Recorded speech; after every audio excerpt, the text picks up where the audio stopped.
The president met with family members and other young people from the horrific shooting in Florida, and to the amazement and horror of a lot of people, listened and then doubled down. I'm Randall Terry. This is Voice of Resistance.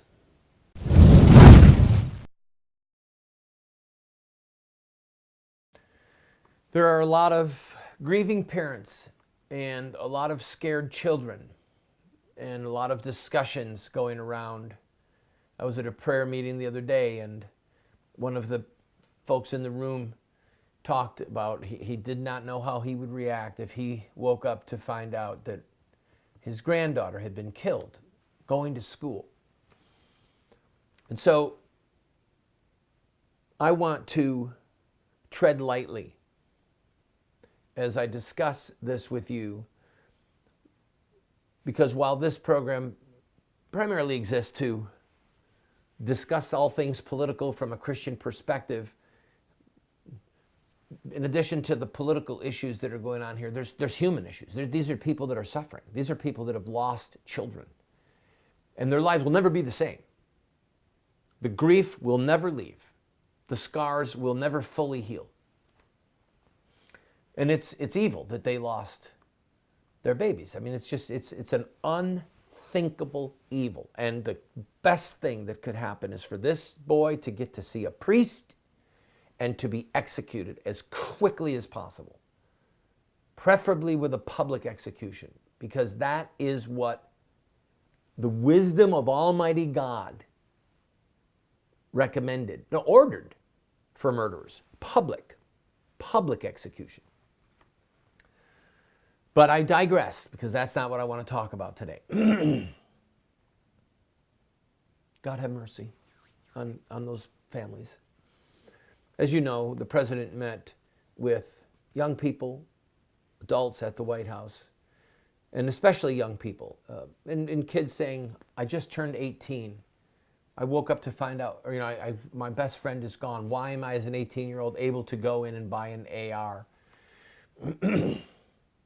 So, of course, there's, again, renewed focus on the types of weapons.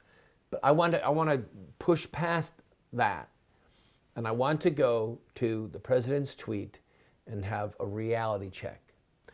And again, this reality check is for you to have the philosophical, the rhetorical weaponry at your disposal when this stuff comes up for discussion, because it's going to. Okay?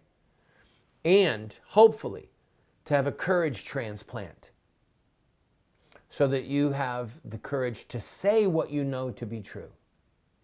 Because if somebody knows the truth and does not have the courage to say it, then what good is the knowledge of the truth? Here's what the president tweeted. If a potential sicko shooter knows that a school has a large number of very weapons-talented teachers and others who will be instantly shooting, the sicko will never attack that school. Cowards won't go there. Problem solved. Must be offensive. Defense alone won't work. Now, as you can imagine, the left was horrified by this, and we're going to talk about them in the next segment, all right? But let's just think about what the president is saying. If somebody like this murderous young man, or the Columbine shooter, or go Sandy Hook, go down the list, all right? They went someplace that they knew they were going to find unarmed victims. If they were going to go someplace where they thought that there was going to be someone armed to stop them, maybe they wouldn't have gone. So, if my memory is correct, there was a coach and a geography teacher, both men, in the school in Parkland, Florida, who died, jumping in front of a hail of bullets to save kids, and they did save kids. So their instincts were to save children. Their courage was equal to the task. But the question has to be begged. What if President Trump's tweeted proposal was in effect with those two men? What if they were very talented weapons users? What if they were properly trained? The background check was done. Everyone knew that they were safe. What if they had guns? What if they had one gun each? Do you think they'd still be alive? You think that as many children would be dead? I'll be right back.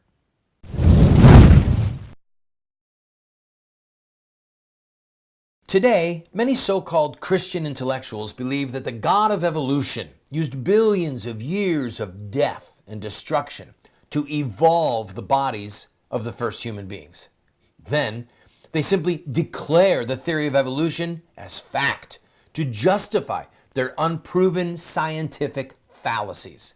By the grace of God, more and more Catholics are rejecting this modern-day mythology in favor of the traditional doctrine of creation, as recorded by the Bible, and believed and taught by all the fathers and doctors of the Church. To find out how sound theology and natural science confirm the sacred history of Genesis, visit the Colby Center for the Study of Creation, and be sure to check out our bookstore, which has titles like I Have Spoken to You from Heaven, A Catholic Defense of Creation in 6 Days, and A Catholic Assessment of Evolutionary Theory. That's the Colby Center for the Study of Creation.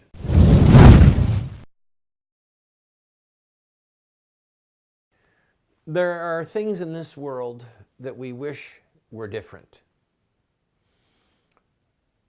And we should wish that they're different. And we should pray that they change. We should pray that and wish that people would beat their swords into plowshares.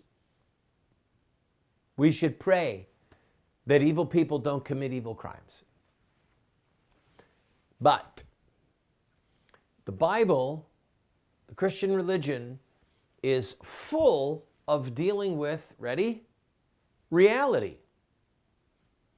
And if you look, for example, at the story of King Saul and his son Jonathan, who was the predecessor of King David, if you read the story about the Philistines, the scripture says that the Philistines disarmed the Jews and forced the Jews to come to them to have their plow implements sharpened.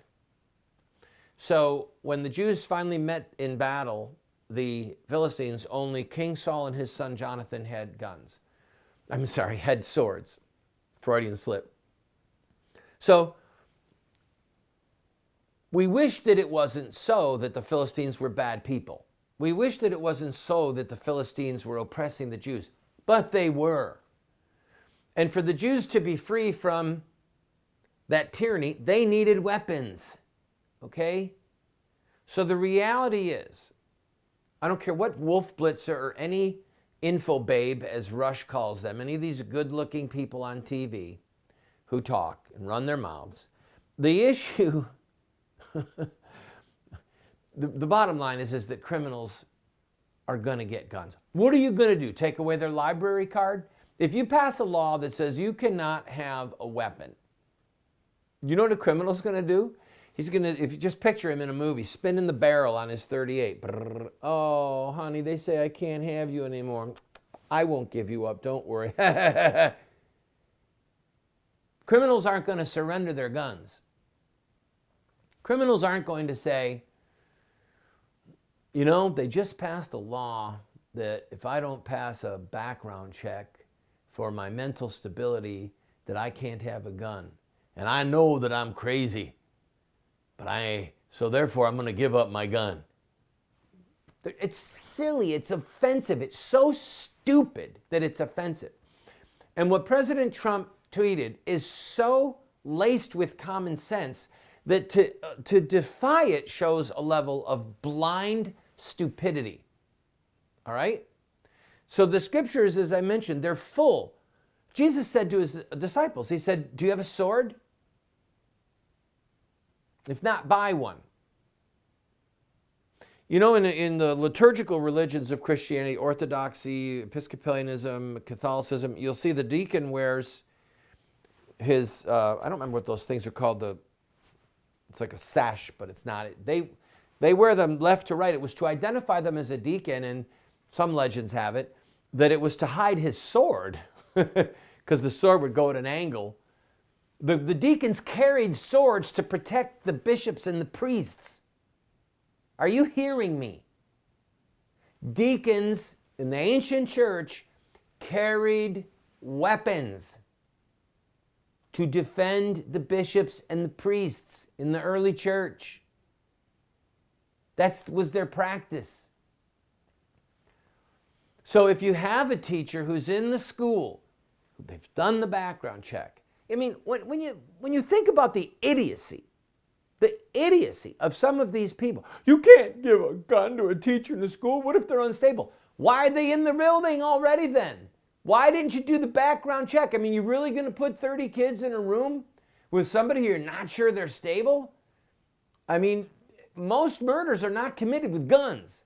Most assaults are committed with whatever somebody finds at their disposal or with their bare hands, or sexual assaults. So don't kid yourself. I shouldn't be talking to you like that. It's not you. It's these over-educated, under-intelligent fools at CNN, MSNBC, New York Times, that cannot abide facts. They cannot think logically. They cannot think logically, friends. And they don't want to know history. They don't want to look at the Jews being disarmed in Germany. They don't want to look at the Armenians being disarmed in Turkey and the horrific bloodshed that came as a result of those poor people being unarmed. Okay? So the facts are irrelevant to these people. But we have to circumvent them. We have to go around them. We have to go over them. We have to go through them. And if we're going to restore some level of safety and stability in our country, at our places like schools and the churches, then just do the math. Bad guy goes in, no one is armed. Bad guy kills lots of good, innocent people. Bad guy goes in, somebody is armed. Good person who's armed shoots back. Bad guy runs, bad guy is killed. Not so many dead people. I'll be right back.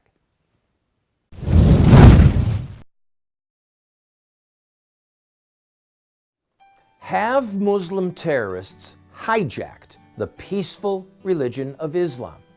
Or is there more to the story? The answer lies in the life of one man, Muhammad, the founder of Islam. Muslim terrorists see themselves inside a 1,400-year-old story, a narrative that focuses on specific events in the life of Muhammad. We are going to look at Muhammad's life using their most sacred literature. We will look at Muhammad at the Battle of Badr. We'll see him deal with those who mock him. We'll see the times when he used deception. We'll witness Muhammad's anti-Semitism.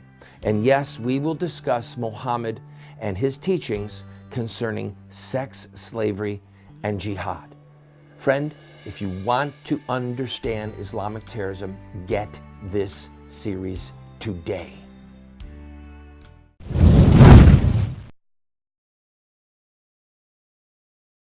Welcome back, friend. I'm going from memory. I believe it was St. James Church. It was in South Africa, and I think that it was in the capital, but it doesn't matter. The point is this: 2 armed Muslims burst in on a Sunday morning in a church with 1,100 people, and they were armed to the teeth. They had belts of ammunition. They had fully automatic firearms. They walked in and they started shooting. These were devout Muslims who were going to follow the dictates of Muhammad, the founder of Islam, and they were going to kill these polytheists. They were involved in jihad in obedience to Muhammad's dictates. There were 2 men in the building.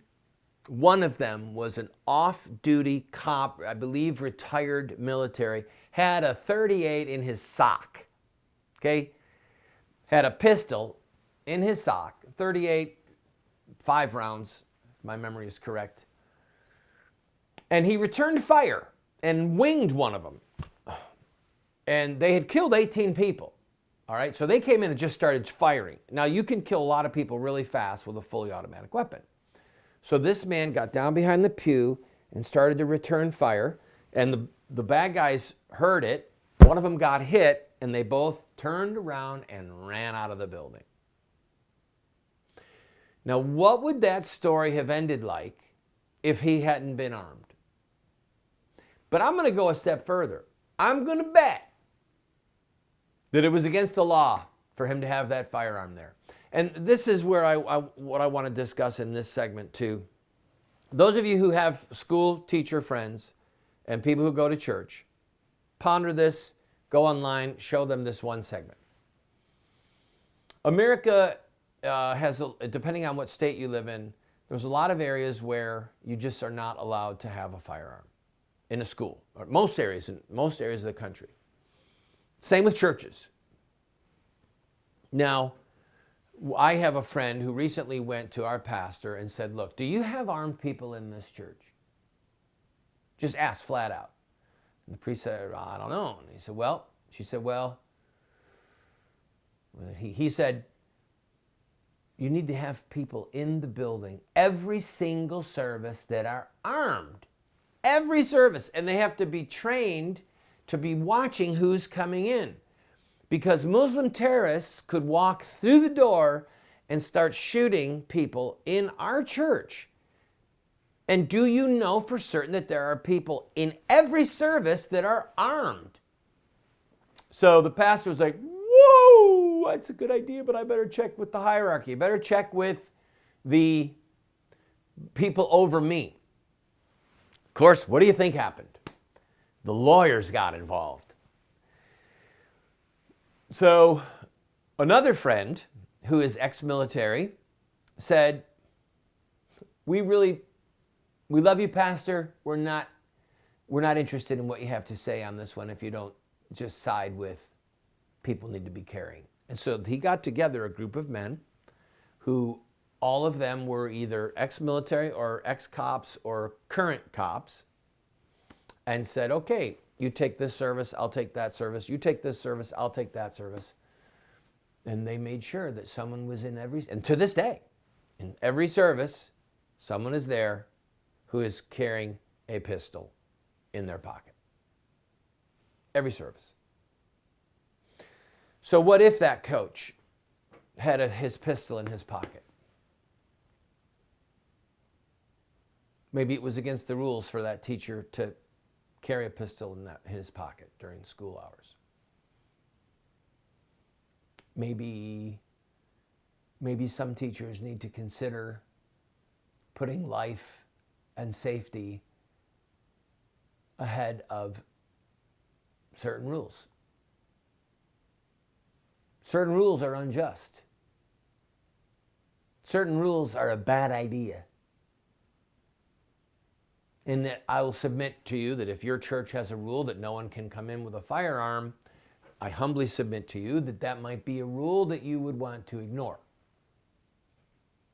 Because if somebody else comes in who's going to break the rule, let's say a terrorist or a shooter or a lunatic, somebody else comes in who doesn't obey that church rule and starts killing members of the congregation, maybe it'll be a good day. Maybe it'll be a good thing that you or somebody that you knew broke that rule and was able to pull out their pistol and kill him on the spot. I'll be right back.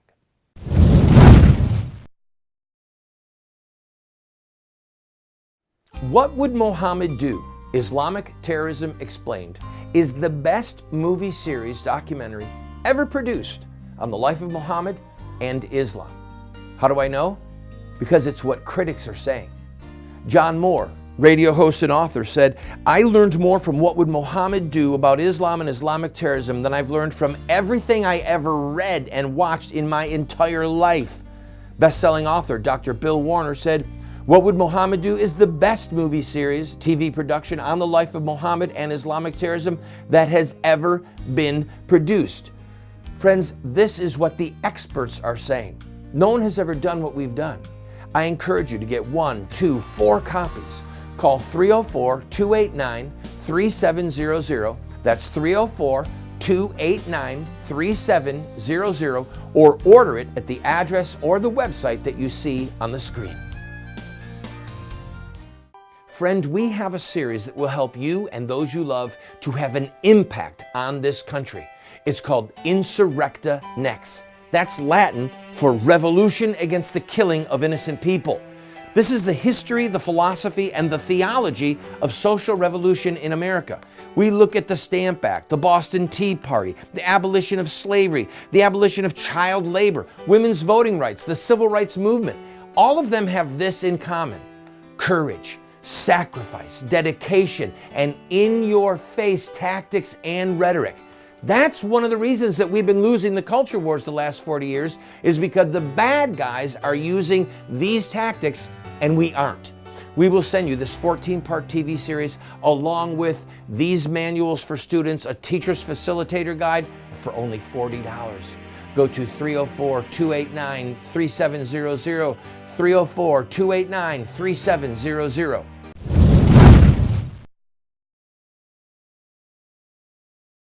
Welcome back, friend.